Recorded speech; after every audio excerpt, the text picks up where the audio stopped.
반갑습니다 형님들, 안녕하세요. 오늘도 제 숲TV 생방송 와주셔서 감사드리고, 생방송 보신 형님들은 추천이나 즐겨찾기 부탁드리겠습니다. 이따 유튜브로 보시게 된 분들도 구독이나 좋아요 좀 눌러주세요. 감사합니다. 오늘 첫 경기 샬럿 대 워싱턴 경기가 이렇게 있습니다. 지금 워싱턴이 또 한 번 16연패 위기에서 미네소타를 꺾고 구단 최다 연패 기록 17연패로 갈 뻔한 걸 또 막았어요. 올 시즌에 이런 적이 두 번이나 있었는데, 워싱턴이 저번에 덴버를 막아서고 나서 그때도 한번 좀 폼이 올라올 때가 있었거든요. 그런 것들 한번 보면요. 자, 올 시즌 이렇게 쭈루룩 보면은 여기 LLL 써있는 거, 이때가 연패 구간입니다. 쭈루룩 연패를 하다가 덴버를 잡았어요. 덴버 홈에서 이때 뭐 3점 같은 거 잘 터지고 이랬었는데, 이후에 종종 뭐 샬럿 두 번 잡는다든지 시카고 상대로도 이기고 나름대로 살짝 회복하는 구간이 있었거든요. 근데 그러다가 또 한 번 이렇게 16연패를 맞이를 했는데, 그러고 또 미네소타를 이겼단 말이죠. 이러고 나서 또 만난 상대가 샬럿이다. 더구나 지금 샬럿은 저번에 이제 샬럿 이겼었던 두 번은 전부 라멜로 볼이 뛸 때거든요. 지금은 또 샬럿에 라멜로 볼이 없습니다.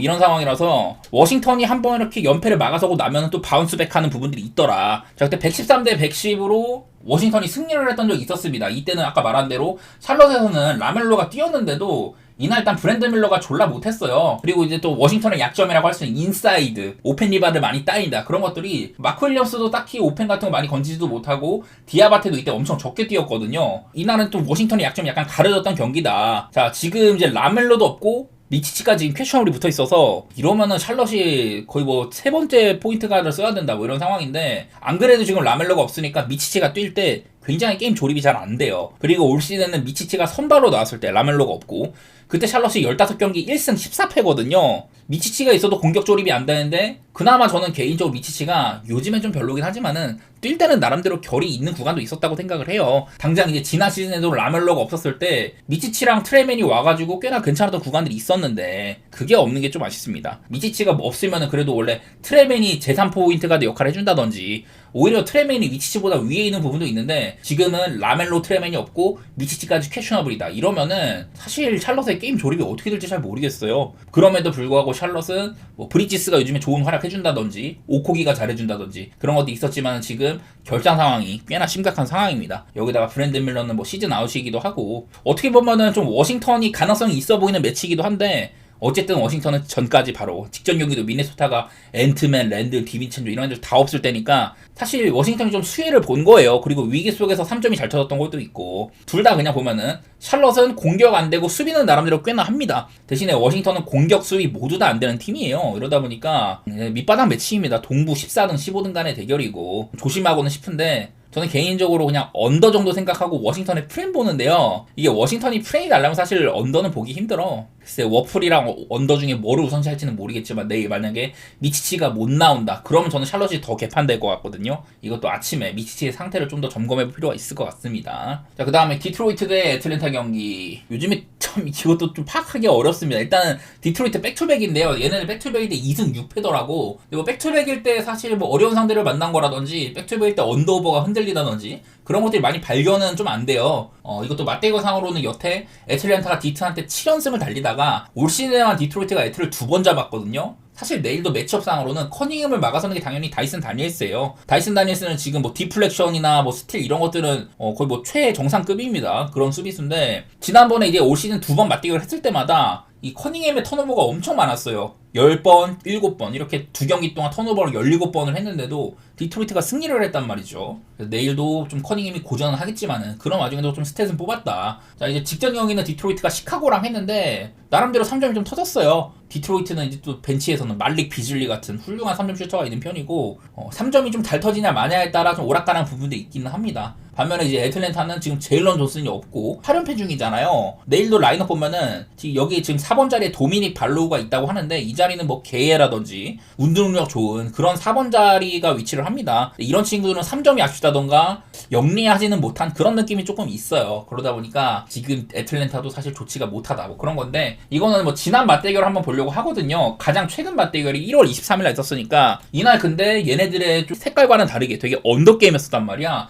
114대 104로 디트로이트가 원정에서도 승리를 했었는데, 자, 이때 보면은 먼저 디트로이트, 자, 커닝햄이 턴오버가 10개지만은 그래도 본인의 활약 자체는 나쁘지 않았었습니다. 벤치에서 말릭 비즐리가 3점 같은 거 터진 편이고 폰테키오도 3점 슈터죠. 도와줬고 뭐 팀하더웨이 주니어가 못했지만은 전반적으로 뭐 디트로이트는 할 만큼 했다고 보여요. 3점 같은 게 뭐 아주 우수하지는 않더라도 턴오버도 커닝햄이 혼자 10개. 사실 턴오버 때문에 좀 점수가 많이 안 난 부분이 있긴 합니다. 공격 기회를 그만큼 날린 거니까. 대신에 이제 애틀랜타는 이날 보면은 이날은 그래도 제일런 존슨이 뛰었었는데 활약 자체는 좋지가 못했었어요. 그리고 트레이 형도 40분을 뛰었는데 야투 내용이나 썩 좋지가 못했었다. 그나마 다이슨 날리네스가 진짜 최고의 활약을 했습니다. 스틸 유도 같은 것도 괜찮았고 디플렉션도 그렇고. 근데 이날은 애틀랜타가 저는 매번 디안드레 헌터는 올 시즌 거의 뭐 올해 식스맨을 노리는 급이다 이런 얘기를 많이 했는데 디안드레 헌터가 되게 엉망이었어요. 야투 14개 중에 2개 넣었고 3점 9개 중에 빵개. 그리고 보그다노비치도 이날 9개 중에 빵개 넣었거든요. 이게 애틀랜타가 사실 헌터랑 보그다노비치 얘네들은 어떻게 보면 애틀랜타 득점에서도 꽤나 중요한 부분이 있어요. 벤치 자원으로서 이만한 애들이 없으니까. 근데 둘이 합쳐가지고 야투 뭐 23개 중에 2개 넣고 이런 날이다 보니까 애틀랜타가 진짜 꼬일 대로 꼬인 경기란 말이야. 그래서 이거를 봤을 때는 그냥 저는 두 팀의 색깔상으로는 그냥 오바보는 게 맞다고 생각은 드는데 요즘에 수치적으로는 둘 다 오바보기가 조금 힘들어요. 지금 디트로이트는 5경기 동안 평균적으로 한 224점, 애틀랜타는 뭐 222점 정도 이렇게밖에 안 지킨다고 하는데 근데 뭐 어떻게 보면은 이건 디트로이트가 뭐 올랜도랑 붙는다든지 클리블랜드랑도 개언더 게임 댈러스랑도 뭐 언더게임 이렇게 해가지고 약간은 좀 그런 것들이 섞인 부분이 있고 애틀랜타도 뭐 여기에 휴스턴, 미네소타, 토론토 되게 언더팀들 만나가지고 그냥 저조한 경기들이 있었기 때문에 그런 것도 있어요. 그래도 애틀랜타는 최근에 클리블랜드, 인디애나 이렇게 공격적으로 하는 팀이랑 했을 때는 점수가 되게 많이 났거든요. 두 번 다 이제 250점 훌쩍 넘겼으니까 저는 그냥 색깔상으로는 오반 같은데 요즘에 이런 지표상으로는 오바가 쉽지는 않다 그런 얘기를 드리고 싶고 사실 이거는 저는 핸디는 잘 모르겠어요. 어떻게 보면 애틀랜타가 8연패이기 때문에 디트로이트를 좋게 볼 만한 부분도 있어요. 홈이기 때문에 또. 근데 지난번에 맞붙었을 때도 애틀랜타가 진짜 벤치가 그 정도로 망해버린 거는 거의 없는 일이다 보니까 오바 정도 보고 싶고요. 디트가 또 이제 백투백이라는 것도 있기 때문에 거슬립니다. 약간. 저는 오바 정도만 일단 먼저 생각하고 있겠습니다. 자, 뉴욕 대 휴스턴 경기인데 자, 지난번에 뉴욕 닉스가 레이커스랑도 되게 재밌는 게임을 했거든요. 비등비등 했어. 근데 그러다가 이제 아누노비가 그날 이제 4쿼터 들어서는 빠졌습니다. 부상 때문에 나가고 나서 그때부터 좀 균형 확실히 무너졌어요. 레이커스가 가져가는 게임을 해버렸고 뉴욕이 그동안은 최근 경기들에서 많은 공격 이런 시도들을 바탕으로 점수를 많이 냈다. 슛감도 좋았었고 되게 오바 게임을 한 게 보였다고 했었는데 사실 그날도 좀 충분한 시도를 했지만은 그냥 아누노비 이탈 이후로 확 꺾인 게 있어요. 그래도 다행히 내일은 아누노비가 퀘셔너블로 또 뛸 수도 있다고는 하는데 그리고 이제 휴스턴은 내일 벤블릿이 빠집니다. 요즘에 센구는 좀 결장이 있죠. 센군이 내일 돌아올지는 모르겠지만은 또 빠질 수도 있어. 그리고 이제 백업 센터인 적 랜데일도 지금 다우프리거든요. 이래가지고 이 휴스턴도 지금 요즘에 살짝 망설여지는 그런 시기예요. 브루클린한테까지 졌으니까. 이제 원래는 이제 벤블릿이 그래도 핸들링을 해주고 제일런 그린도 사실 요즘에 좋지는 못하죠. 뭐 다른 애들 다 수비 잘하고 뭐 그렇게 한다지만은 아무래도 게임을 조립해줄 선수가 별로 없는 편입니다. 그래도 이제 벤블릿이랑 센군이 있으면은 벤블릿은 바깥에서 센군은 인사이드에서 또 컨트롤 타워 역할을 해주는 그런 빅맨이잖아요. 얘네 둘 다 없다 보니까 휴스턴 공격이 굉장히 빡빡했었어요. 이 경기가 휴스턴의 결장 상황을 좀 생각을 해야 될 것 같아. 일단 벤블릿은 못 나오고 과연 센군이 나온지를 봐야 된다. 직전 경기 브루클린전을 보면은 휴스턴이 공격이 너무 답답해가지고 종종 휴스턴이 뭐 그럴 때가 있기는 합니다만은 글쎄 지난번 경기는 참 진짜 완전 어설펐거든요. 그래서 이건 일단은 지금 뉴욕을 좋게 보는 게 맞긴 맞는 것 같아요. 센군이 뛰든지 안 뛰든지 기본적으로 두 팀이 그냥 자연빵으로 붙어도 뉴욕이 좋은 면이 있기는 해요. 그래도 휴스턴은 여전히 뭐 오펜시브 리바운드란 이런 강점은 있는 팀이고 수비적으로 좋은 팀인데 이거는 요즘에 모양새로는 사실 오바를 보기가 괜찮습니다. 222.5 정도면 굉장히 낮은 기준점으로 보여요. 근데 이게 또 양 팀의 특성을 생각했을 때 뉴욕은 요즘에 많은 이런 공격 시도를 바탕으로 오바 게임을 하고 있었는데 지금도 보면은 야투 내용에 비해서는 점수는 되게 많이 내고 있습니다. 이런 것들이 있는데 이게 휴스턴 같은 팀한테는 또 그게 또 어렵거든요. 특히 휴스턴 때문에 애매한 부분이 많은데 저는 뉴욕은 그냥 지난번에 레이커스 전에는 조금 삐끗했다고 보고 그날도 야투 시도가 95번이었거든요. 뉴욕의 명성에 걸맞는 그런 공격 시도를 했다. 저는 휴스턴도 얘네가 상대팀이랑 템포는 또 맞추는 편이에요. 내일 근데 또 벤블릿이랑 센군이 만약 빠진다면 공격 조립이 얼마나 될지는 모르겠는데 일단은 저는 낮은 기준점이라고 봐가지고 일단 오바 생각 중이고 뉴욕 사이드로 보고 있긴 합니다. 근데 이것도 뉴욕이 과연 휴스턴의 이런 수비라든지 오펜시브 리바운드에 얼마나 고전을 할지. 뉴욕이 얼핏 보기에는 되게 리바운드 잘 잡을 것 같은데 생각보다 리바에 고전하는 팀이거든요. 그런 부분들이 걱정이지만은 일단은 저는 뉴욕 사이드에다가 오바 그렇게 보도록 하겠습니다. 자, 다음 경기 멤피스 대 샌안토니오 경기 있습니다. 자, 오늘 이제 멤피스는 백투백이거든요. 근데 얘네들은 뭐 백투백일 때 막 크게 흔들리는 모습 많이 없더라고. 올 시즌에 6승 1패입니다. 백투백일 때. 요즘에 맨날 페이스 앤 스페이스, 빠른 페이스를 바탕으로 또 외곽까지 막 벌려줄 수 있는 그런 농구를 하면서 굉장히 현대적인 농구를 한다, 이런 평가를 많이 했는데, 자, 일단 멤피스 대 샌안토니오 구도는 멤피스가 굉장히 많이 이겼었어요. 맞대결상으로 쭉 보면은 그냥 맞대결 15대1이야. 15대1. 올 시즌도 2번 붙었는데요. 근데 올 시즌 2번 이게 전부 다 멤피스가 3쿼터 때 역전승을 했던 경기거든요. 특히 벤치 활약을 바탕으로 이뤄낸 것들이 많았었는데, 예, 뭐 스코어가 이렇습니다. 중간에 뭐 3쿼터가 있죠. 43대 25. 그 다음 경기도 40대 22. 이런 식으로 사실 좀 오락가락 하다가 확실히 확 뒤집어버리는 부분들이 있었었어요. 그리고 이 경기는 제가 이디 대 웬벤야마의 이런 좀 매치업도, 웬벤야마가 분명 키가 크고 아무도 못 막는 선수야. 타점이 굉장히 높으니까. 근데 저는 이제 매번 웬벤야마를 제어하기 위해선 최대한 얘를 바깥으로 내보내야 된다.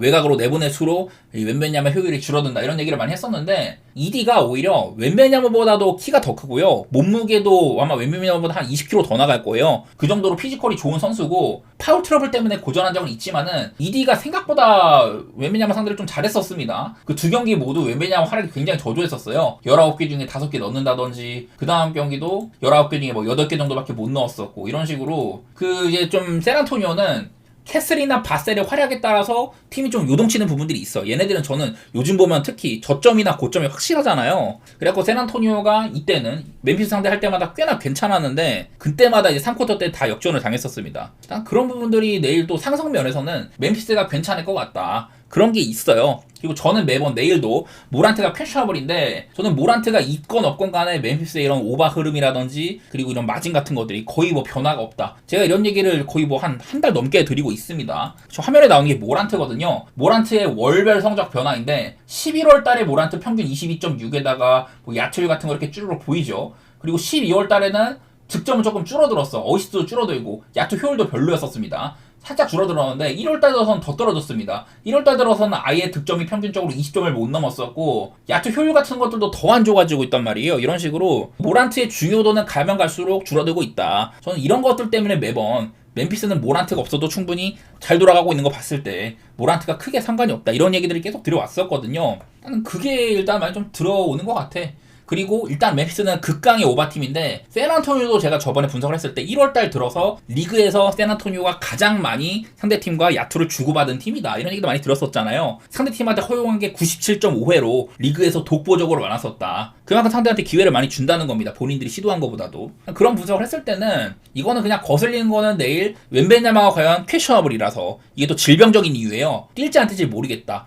웬벤야마가 있냐 없냐에 따라 거의 한 14점 정도 이렇게 오락가락 하거든요. 공격도 웬벤야마가 없으면 8점 감소, 수비적으로도 한 6점 감소, 이런 식으로 웬벤야마가 없으면 샌안토니오 굉장히 약해져요. 그리고 아마 이제 팍스가 트레이드는 됐지만은 저는 못 뛸 가능성이 훨씬 높다고 생각을 합니다. 어디서는 뭐 퀘셔너블로 나와있고 이런데 어지간하면 못 뛰어, 내가 봤을 때는. 이게 또 승인도 그렇고 모르겠어. 내일 팩파스가 뛸지 안 뛸지는 아직은 몰라요. 근데 저는 일단은 못 뛴다고 보고 있는 중이고, 웬벤야마까지 퀘셔너블이라면 내일 샌안토니오가 굉장히 균형이 무너져버릴 수가 있다, 멤피스 쪽으로 확 좋아질 수가 있다, 뭐 그런 건데, 그래도 뭐 멤피스가 이제 또 백투백이라는 점들, 그런 것들을 고려하시는 분들은 조심해도 좋을 거는 같아요. 이제 또 이제 샌안토니오가 트레이드 때문에 팍스는 오지만은 뭐 잭 콜린스라든지 트레 존스 벤치에서 1번 5번 자원이 없는 점들, 그런 것들 생각을 하면은 아무래도 저는 멤피스를 좋게 보고 싶고요. 이 게임 역시 오바 쪽으로 보도록 하겠습니다. 자, 다음 경기 오클 대 미러키 경기인데, 자, 이게 기억을 해보면은 그 NBA 컵 대회 결승전, 그때는 진짜 말도 안 되게 좀 그동안의 NBA 흐름이랑 다른 경기였었어요. 이게 또 결승전이라 그런지는 몰라도 97대 81로 이 당시에는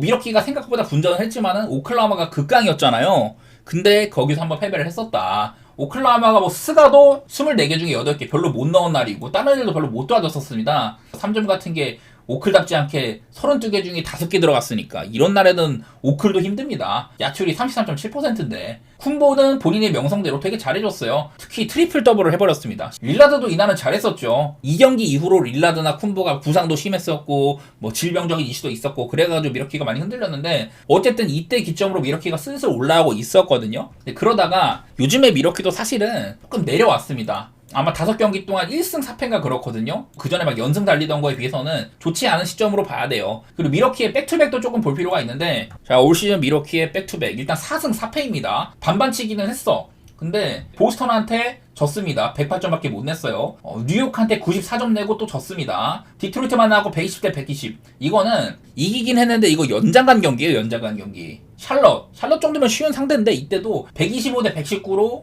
생각보다 쉽게 이기지는 못했었습니다. 그래도 점수를 많이 내긴 냈네요. 그리고 나서 이 기간부터 애틀랜타와 12월 초 이때부터는 이 미러키가 그 쿤보나 릴라드가 결장 경기가 덜어 있을 때입니다. 애틀랜타 104점 내고선 패배를 했고 워싱턴 만나갖고 112대 101 이기긴 이겼는데 이때는 또 쿤보가 못 나왔을 때거든요. 포틀랜드 만나고 112점 내고 진 적이 있었네요. 최근에. 그러니까 미러키가 백투백일 때 조금 의심스럽다는 얘기예요. 제가 뭐 연장이었었다, 뭐 누가 못 나왔었다 이런 줄줄이 뭐 사족을 달았지만은 그냥 한마디로 미러키는 백투백일 때 그렇게까지 믿음은 없다. 더구나 어제 멤피스 상대로 좀 맥을 못 주는 그런 경기를 했다 보니까. 더구나 요즘에는 이제 브룩 로페즈의 수비력 문제가 좀 보입니다. 얘가 불과 한 2, 3년 전쯤에는 DPOY도 거론이 됐던 선수예요. 엄청난 블락샷 능력을 바탕으로 되게 좀 좋았었는데 근데 이제 그때도 발은 느렸어. 이 브룩 로페즈의 림 프로텍팅을 위해서 최대한 얘를 드랍백을 시키고 그 주변에서 뭐 쿤보라든지 뭐 다른 친구들이 수비를 도와주는 그런 분들이 많이 있었는데 사실 작년엔 이게 잘 안 됐어요. 그래서 로페즈가 매치업 헌팅도 많이 당하고 그런 것들이 있었는데 닥 리버스 감독이 오면서 쿤보를 최대한 그 로페즈를 지원하게 합니다. 쿤보가 외곽까지 나가지고 3점을 컨테스트하는 게 아니라 가능하면 브룩 로페즈 옆에서 수비를 지원해주는 그런 역할을 했단 말이에요. 그러면서 미러키가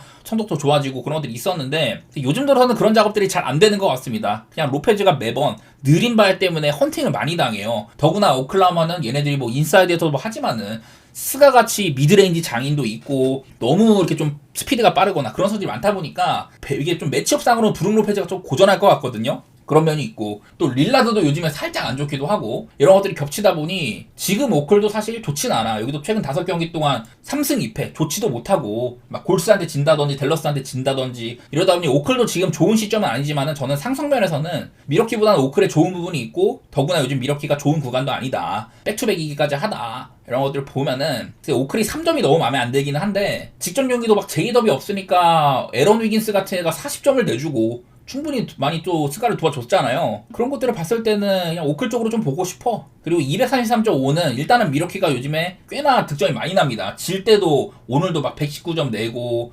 118, 112, 125, 117 질 때도 점수 자체는 모자라진 않았었어요. 근데 오클이 좀 수비가 좋은 팀이라 가지고 이게 미러키가 그만큼 내줄 수 있나 이런 것들이 고민이긴 한데 그래도 저는 이렇게 뭐 타이트하게 붙는 게임이라면은 어느 정도는 득점도 낼 거는 같습니다. 그래서 그냥 오바 보는 느낌이 있고요. 이거는 미러키의 조건이 안 좋아 보인다 그런 느낌이네요. 자, 다음 경기 미네 대 세크 경기인데요. 자, 이거는 일단 세크라멘토가 팍스가 빠졌어. 팍스가 샌안토니오로 넘어갔기 때문에 오늘 못 뜁니다. 그리고 잭 라빈을 데리고 왔는데 라빈이 요즘에 뭐 개인 사유 때문에 못 나온다고 하다가 슬슬 나오려고 했는데 오늘 트레이드 소식이 떴어요. 근데 아마 라빈도 제가 아까 그 얘기했던 이유랑 같은 이유로 등록 문제라든지 그런 것들 때문에 아마 라빈이 못 뛸 거예요. 제 관점에서는 그렇습니다. 제가 NBA를 봤을 때 이렇게 오늘 트레이드 소식이 나왔는데 바로 내일 뛰는 경우 거의 못 봤거든요. 그래서 이것도 지금 그 로토와이어에서는 팍스는 지금 캐셔너블이고 라빈은 아웃으로 되어 있는데 아마 전 둘 다 못 뛸 것 같거든요. 일단은 세크라멘토도 팍스가 없는 게 있기는 하다. 저는 근데 여러 차례 팍스는 생각보다 얘도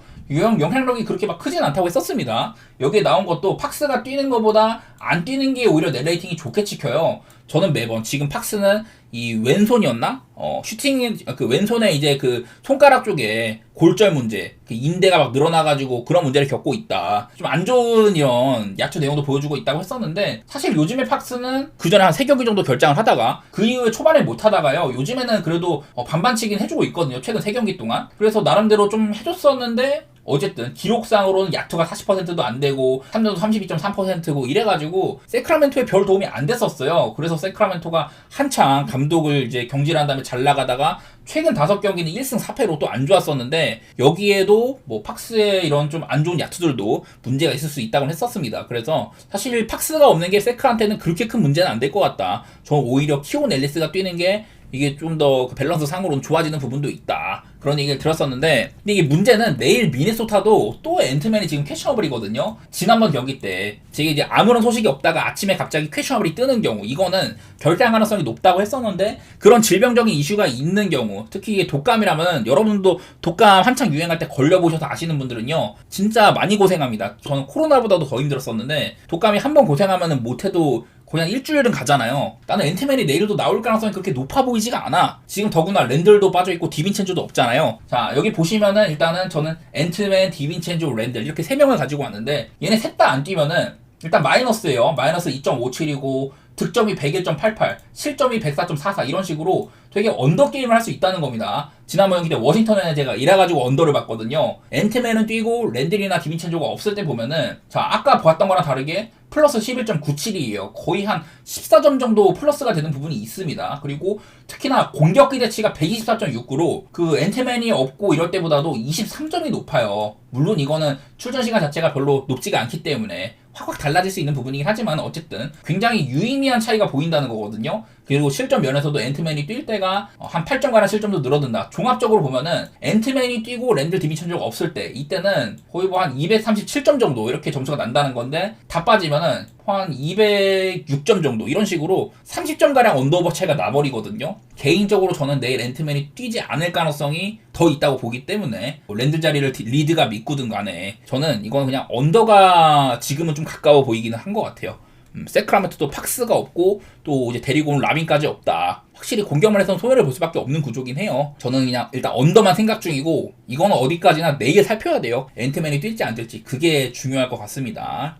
자, 다음 경기 유타 대 인디애나 경기인데 이거는 솔직히 뭐 쉽죠. 그나마 이제 이런 건 있어. 유타가 얘네들이 이제 앞선 수비가 일단 되게 안 좋아요. 지금 2시즌 연속으로 섹스턴이나 키온테 조지가 있는 유타의 앞선 수비가 리그 최악 수준이다. 디펜시브 레이팅 상으로 그런 것들 많이 말씀을 드렸었고 그나마 이제 인사이드에 캐슬러가 있으니까 높이가 있고 마카넨 콜린스 이런 애들이 있어가지고 유타가 인사이드 수비는 그래도 조금 하는 편인데 어쨌든 유타는 수비가 안 좋은 팀이고 그래도 섹스턴, 마카넨, 콜린스, 캐슬러 이런 주요 선수들이 출전을 할 때는 나름대로 괜찮거든요. 일단은 내일은 뭐 얘네들이 빠진다는 소식은 없기 때문에 평소보다 득점은 조금 내줄만도 하다. 그런 기대는 좀 있어 보이기는 해요. 근데 이건 인디애나가 요즘에 너무나도 세다. 저는 이제 할리버튼 옆에 네마드가 붙어 있으면은 그때 인디애나가 굉장히 좋게 찍히고 지금도 딱히 뭐 별장은 없습니다. 계속해서 뭐 터너나 메서린이 트레이드 될 수가 있다. 네마드를 원하는 팀도 있다. 이런 얘기들이 있는데 어쨌든 간에 인디애나는 진짜 가끔 뭐 샌안토니오가 엄청 고점이 뜬 경기라든지 그런 게 아니면은 요즘에 인디애나의 평균적인 경기력은 저는 좋다고 생각을 해요. 뭐 지난번에 애틀랜타랑 보니까 좀 비등비등하게 하기도 하고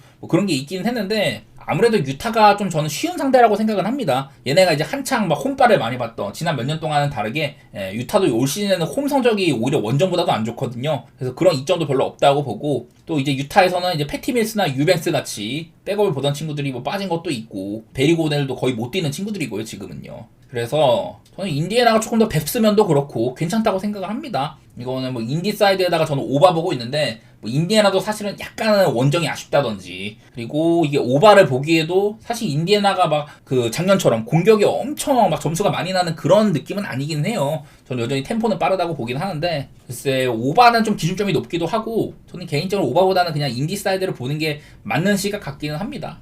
여기 있는 것처럼 요즘에 유타가 생각보다 공격이 많이 안 되고 있고 더구나 3점이 꽤나 들어갔었는데 안 들어가가지고 그런 면도 있고요. 그래도 수비는 여전히 좋지가 못하다. 인디애나 요즘에 공격 잘 되고 수비도 뭐 해줄 만큼은 해주는 편이에요. 그냥 이런 것도 보여가지고 인디 스타일에다가 오바 보고 있습니다.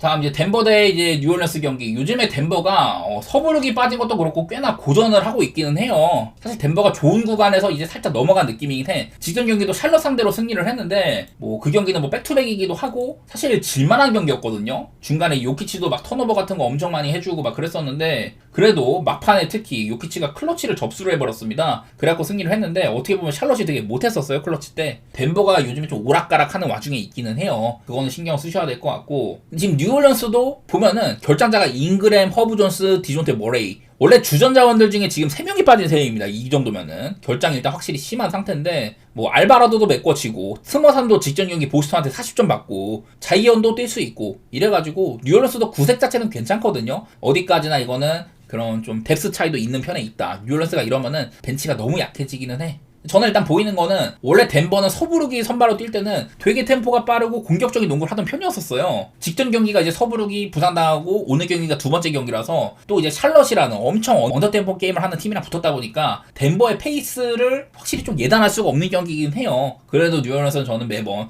얘네들 굉장히 빠른 농구를 한다 이랬었는데 얘네들도 하필이면은 그 중심에 있었던 드존테 머레이가 빠지게 됩니다. 시즌 아웃 당했거든요. 그래갖고 지금 잉그램, 허브 존스, 드존테 머레이 주전 중에 3명이나 빠져? 야, 이러면 쉽지가 않잖아요. 그런 문제들 그게 신경 쓰입니다. 저는 그래도 덴버는 요즘에 크리스티안 브라운이 정말 잘해요. 매번 브라운이 이제 또 고든이나 뭐 서브룩처럼 요키치의 패스를 받아가지고 인사이드에서 확실히 마무리를 해줄 수 있는 그런 좋은 친구다. 거기다가 3점까지 향상했다고 했는데 브라운이 이제 잠깐 조금 부실했던 구간이 있다가 요즘 들어서 다시 또 선발 복귀를 했잖아요. 벤치에서 뛸 때도 얘가 3점이면 3점, 인사이드면 인사이드 되게 잘해주고 있거든. 저는 크리스티안 브라운 굉장히 쏠쏠한 자원이라고 봅니다. 그러면은 결국엔 이것도 덴버의 플레이 스타일상 상대의 림 근처에서 최대한 놀아야 된다. 그거를 과연 뉴올리언스가 방지를 할 수 있냐 그런 싸움인데 일단은 자이언이 몸빵은 좋아. 덴버가 그렇다고 원래 오펜시브 리바운드로 뭐 쇼부를 보는 팀은 아니잖아요. 이브미시도 사실 저는 아직은 좀 덜 여물었다고 생각을 해요. 이제 루키 센터고 경기당 뭐 30분 가까이 뛰지만은 기록 자체가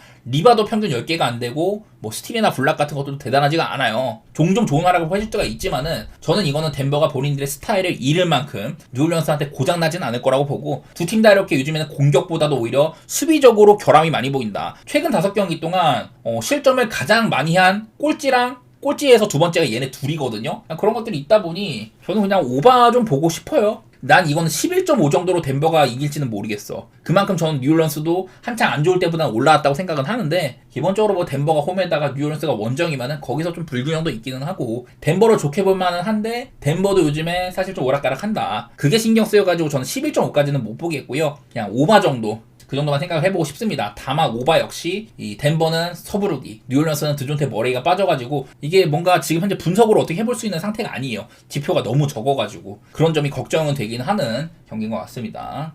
자, 다음 경기 이제 포틀랜드 대 피닉스 경기 볼 텐데 이거는 직접 맞대결이 바로 있죠. 이틀 전에 이제 경기를 했었는데 그때로 돌아가 보면은 자 포틀랜드가 127대 108로 승리를 했었습니다. 제가 이때 당시에 포틀랜드 요즘에 3명의 윙을 쓰면서 카마라, 아브디아, 그랜트 3명의 윙을 쓰고 이제 원래는 뭐 비효율적이었어. 사이먼스, 샤프, 핸더슨 이런 애들을 조금 좀 줄이고 3명의 윙을 쓰는 전술들이 굉장히 잘 먹히고 있다. 수비적으로도 너무 좋고 공격에서도 자유투 뺑뜯기라든지 그런 것들이 잘 되고 있다고 했었는데 이날도 제가 말했던 부분들이 굉장히 잘 작용을 했던 경기예요. 이날 보면은 127대 108로 진짜 무난한 승리를 했는데 가장 먼저 보이는 건 에이튼이 굉장히 잘했다는 겁니다. 야투 12개 중에 11개 넣었어요. 자, 요즘에 에이튼은 이렇습니다. 얘가 이제 좀 부상이 좀 있어가지고 빠지던 기간이 있었는데 다시 최근에는 경기당 30분 이상을 뛰고 있거든요. 그리고 그 기간 동안 야투율 뭐 3개 중에 2개 넣는 수준이고 리바운드 11.4개, 경기당 평균 20점. 그냥 더블 빅맨이에요. 이제 에이튼의 별명 도미네이튼 이런 것들이 굉장히 잘 보이고 있습니다. 특히나 이게 직전 경기 때 닉 리차즈가 제가 피닉스에서 닉 리차즈를 데리고 와가지고 본인들의 약점이 이런 오펜시브 리바운드 사수라든지 받아먹기 득점 이런 것들이 고쳐질만 하다고 했었는데 그런 것들이 전혀 안 보였었던 날이에요.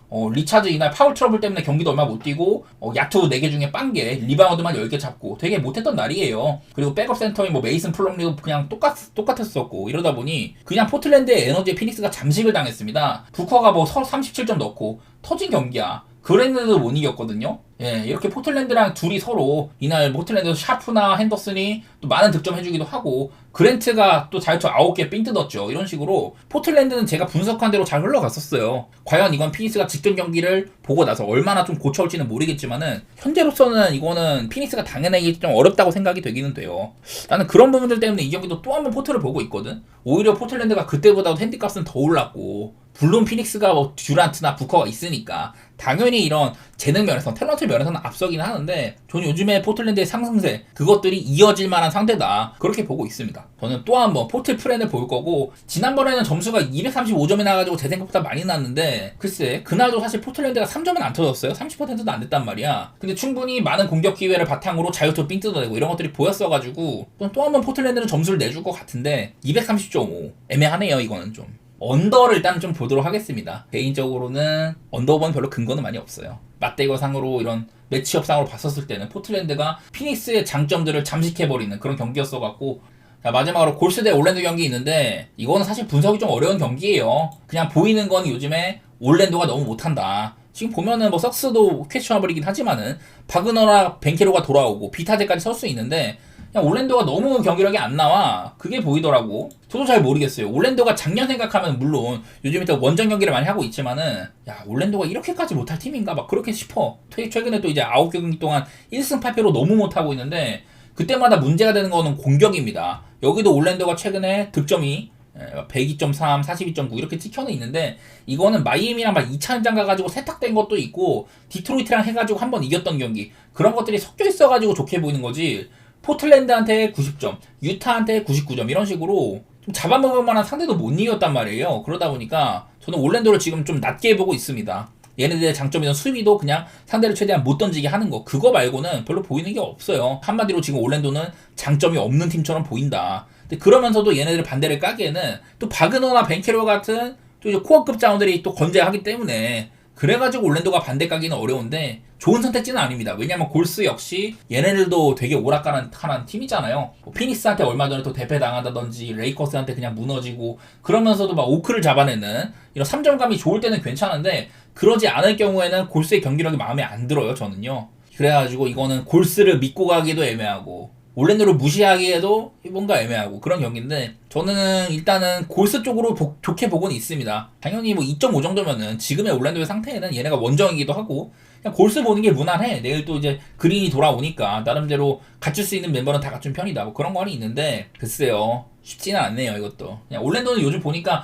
야투가 정말 쓰레기인데 자유투를 많이 얻어내는 그런 부분들은 보여요. 올랜도가 보니까 지금 최근에 리그에서 두 번째 정도로 5경기 동안 자유투를 많이 얻었더라고. 그냥 뭐 그런 부분들? 그런 것들 때문에 저는 살짝 오바를 보고 있는데 역시나 올랜도 경기 오바 보는 거는 정말 힘들죠. 그냥 뭐 지표상으로 요즘에 그냥 오바 힘새가 조금 보이길래 그래서 가는 건데 이거는 사실 선택하기 좋은 경기는 아닌 것 같습니다. 저는요. 이 경기는 일단 골스 사이드에다가 오바지만은 쉽지 않은 경기예요.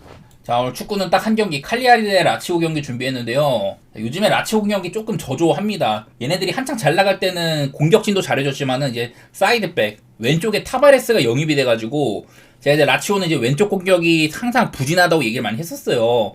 히사이 같은 애들 쓰고 이러면서 타바레스가 오고 나서 왼쪽에서도 이제 오른쪽만큼 공격을 해주고 그런 것들 때문에 밸런스가 잘 맞춰졌다. 그런 점들이 제가 초반 라치오의 상승세에 충분히 좀 부분이 있다고 했었거든요. 그래서 이제 오른쪽에도 원래 라짜리까지 뛰면은 양쪽 측면 사이드백이 되게 공격적이어서 라치오가 좀 이제 경기장도 넓게 쓰고 되게 잘 되거든요. 얘네들이 없을 때는 마루시치나 뭐 펠레그리니 지원이 훨씬 좀 덜하다고 봐야 됩니다. 아까 말했던 뭐 라짜리나 이런 타바레스가 뛰게 되면은 터치라인을 따라 더 벌려가지고 상대를 좀 더 끌어당긴다든지 얘네들이 또 언더래핑, 오버래핑, 뭐 삼각 패스 부분 전술로 상대를 홈런시키는 옵션들이 있는데 지금은 그런 것들이 좀 줄어들어 있어요. 지금은 또 이제 라짜리는 누워있고 타바레스도 부상 때문에 오락가락 하는 중이라서 한창 막 좋았을 때만큼 좀 라치오를 보기는 좀 어렵습니다. 그런 부분들이 요즘 라치오가 공격력이 좀 감소된 부분들 그런 배경이고요. 자, 칼리아리는 이제 리그에서도 얘네들은 공격면에서는 이제 크로스랑 헤딩, 세트피스 이런 것들을 보이는 팀이에요. 그리고 원정보다는 홈발을 많이 받는 편이다. 그런 것들이 있는데 자, 이거는 저는 가장 눈에 띄는 건 상대전적입니다. 상대전적. 제가 저번에 라치오가 홈 경기일 때도 한번 말씀드렸었는데 자, 일단 뭐 맞대결 상으로는 쭉 보면 라치오가 많이 이겼죠. 쭉 보면은 계속해서 라치오가 많이 이겼어요. 제가 말씀드리고자 하는 건 2013년에 이때 칼리아리가 홈에서 한번 이긴 적이 있었는데 그 이후로는 네, 이렇습니다. 쭉 16승 3무로 맞대결을 그냥 라치오가 칼리아리 쥐잡듯이 했었어요. 같은 기간에 이제 그 사르데냐 원정에서도 7승 2무로 나름대로 센 편입니다. 그래서 이 정도면은 일단은 라치오를 좋게 볼 만한 경기인데 요즘에 라치오가 약간은 저조하다는 점 때문에 그래가지고 좀 망설여져요. 난 햄무 정도만 보고 싶은데 또 근데 라치오는 얘네들 또 위기설을 제가 주장할 때마다 약팀들을 패면서 막 찬찬히 올라온 애들이어가지고 그래갖고 더 어려운 것 같아. 이거는 일단은 저는 뭐 햄무만 내놓지만은 여러분들이 보시기에 라치오가 이렇게 상대전적이 매우 강했었고 또 원정도 7승 2무 정도면 괜찮다. 그렇게 좋게 보시는 분들은 라치오를 더 욕심내셔도 좋을 거는 같아요. 글쎄 요즘 라치오의 공격이 약간은 좀 어설퍼 보여가지고 좀 조심하는 경기이긴 합니다. 고배당으로도 약간 아까운 경기예요 이거는.